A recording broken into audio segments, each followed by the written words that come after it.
Bonjour à tous, donc je vais vous présenter de fin de saison, donc notamment sur le podium, la méthode et les calculs qui ont été effectués, avec une partie aussi un peu plus subjective.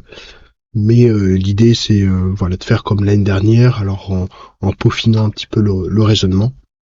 Donc c'est un document qui est disponible, n'hésitez pas à me contacter si vous souhaitez en savoir plus en détail. Euh, mais euh, mais voilà, c'est un travail qui est tout à fait intéressant.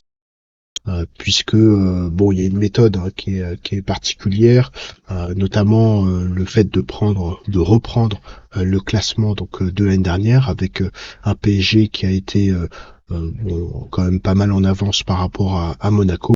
Brest a eu des difficultés donc sur la fin de saison, mais a quand même globalement fait en fait une entrée, voire même une performance voilà vraiment supérieure à ce qui était espéré, puisque le maintien.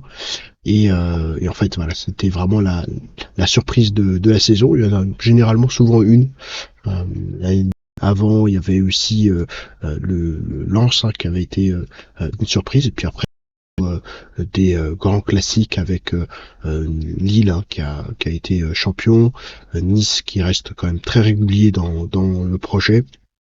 C'est Lyon qui a eu des grosses difficultés, qui a fait une première partie de saison très compliquée, puis ensuite avec Pierre Sage a réussi à réellement former tout de même les enfin ces résultats, et qui a réussi donc à obtenir l'Europe dixième.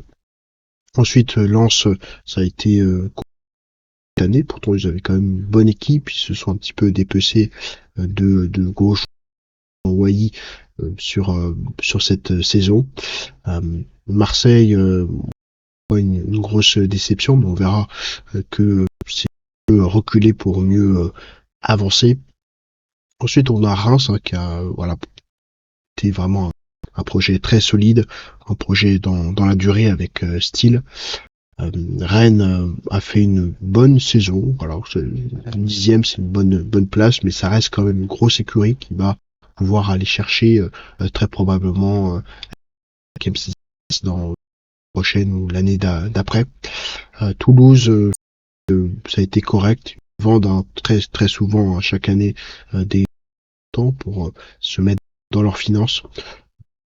Donc on verra si ça paye. Ils se sont séparés aussi d'un de leurs coachs qui avait de très bons résultats. Montpellier plutôt fidèle à lui-même, avec une équipe intéressante sur l'année dernière. Strasbourg au potentiel. Alors ils se sont séparés ensuite de Vieira, mais Strasbourg vraiment c'est une équipe très intéressante à regarder, avec plein de potentiel. Nantes, ça a été très compliqué l'année dernière, et donc cette année on espère évidemment que ils vont pas jouer le maintien.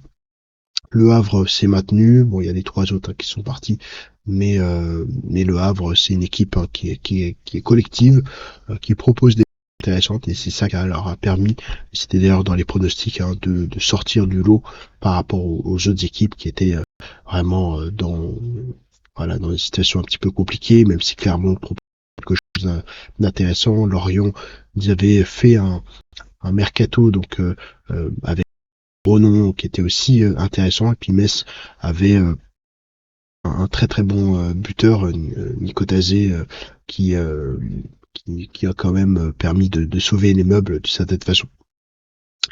Sur le classement donc actuel, en tout cas,